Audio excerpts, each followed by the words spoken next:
Selamat datang kembali di salah satu perkuliahan wajib program studi oceanografi, yaitu Hidrodinamika OS 2201. Pada video ini, kita akan membahas apa itu hidrodinamika dan konsep dasar apa yang ada di dalam hidrodinamika. Mari kita coba analisis dari kata pembangunnya, yaitu hidro dan dinamika. Tentu kalian bisa membayangkan bahwa hidro ini terkait dengan fluida, ya kan? Tentunya hidrodinamika juga sama dengan dinamika fluida, atau biasa disebut dengan fluid dynamics. Nah, dalam bahasan kita, hidrodinamika merupakan sains yang berhubungan dengan gerak fluida cair dalam pandangan makroskopik. Sebenarnya kita cukup menyebut hidrodinamika sebagai ilmu tentang pergerakan fluida makroskopik aja gitu ya. Namun ada rekan kita di geofisika, di geologi, mereka juga mempelajari pergerakan fluida di bumi melalui konveksi mantel bumi dan tektonik, sehingga sering muncul istilah fluida padat. Mereka mempelajari hidrodinamika di poros media atau aliran fluida pada porositas batuan padat. Nah, karena dulunya geofisika, oceanografi, dan meteorologi itu sekeluarga gitu ya dalam satu departemen, maka yang kita pelajari adalah fluida cair, sedangkan mereka fluida padat. Nah, muncul istilah ini, padahal fluida padat itu tidak ada contohnya gitu ya, jangan jangan sampai terkecoh. Hidrodinamika juga dipandang sebagai terapan matematika karena berhubungan dengan penanganan matematis persamaan fluida kontinum yang diturunkan berdasarkan mekanika Newton. Pada bidang sipil seperti sumber daya air atau kelautan, hidrodinamika merupakan dasar dari ilmu hidrolika. Biasanya mereka menggunakan persamaan Bernoulli gitu ya. Atau juga dasar dari geodinamika. Seperti misalnya kita suka terlibat dalam persamaan Navier-Stokes atau Darcy Law untuk flow in porous media, atau juga geodinamika terkait dengan geostropik Coriolis gitu ya. Nah, fokus kuliah hidrodinamika adalah mengaplikasikan konsep hidrodinamika untuk mengerti fenomena fisis dengan bantuan rumus matematika. Seorang oceanografer itu tugasnya adalah untuk mengerti suatu fenomena fisis di laut. Untuk bisa mengerti itu dapat dilakukan dalam banyak cara. Kita bisa mendapatkan dengan mengambil spesimen air gitu ya, water sample, atau mempelajari perilaku arus dan pasang surut, atau hal lainnya.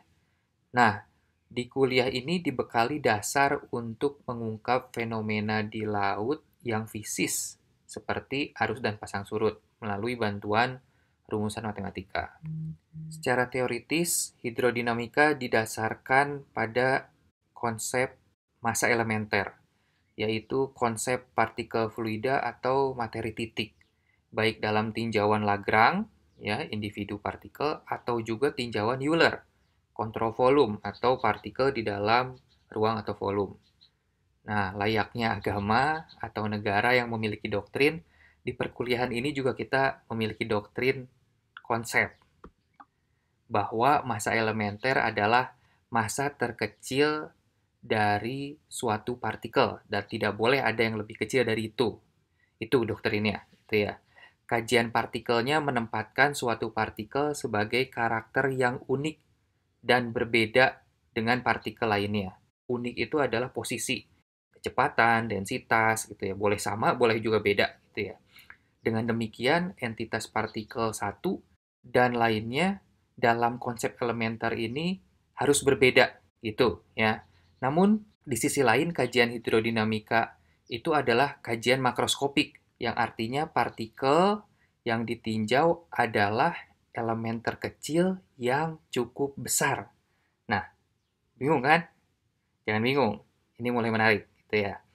Elemen terkecil yang kita singgung tadi harus kecil dalam keyakinan pemikiran kita, namun cukup besar dalam dimensi, sehingga tidak terjadi gerak acak atau gerakan Brown.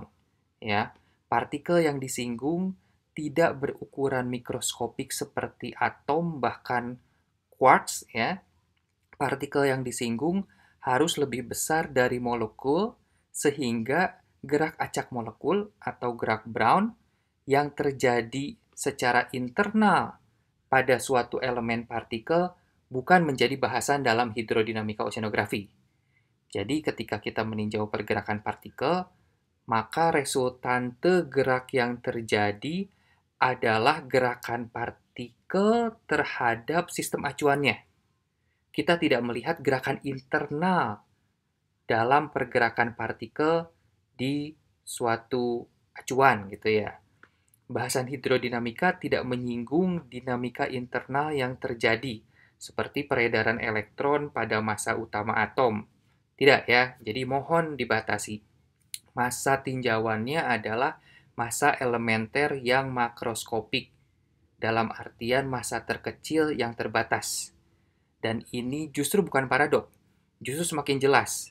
Sampai situ bahasan tentang makroskopik dan juga massa elementer. Ya. Selanjutnya kita akan menyinggung doktrin lain yang terlihat paradoks, tapi sebenarnya justru menarik. Oke, semoga kalian jelas. Terima kasih.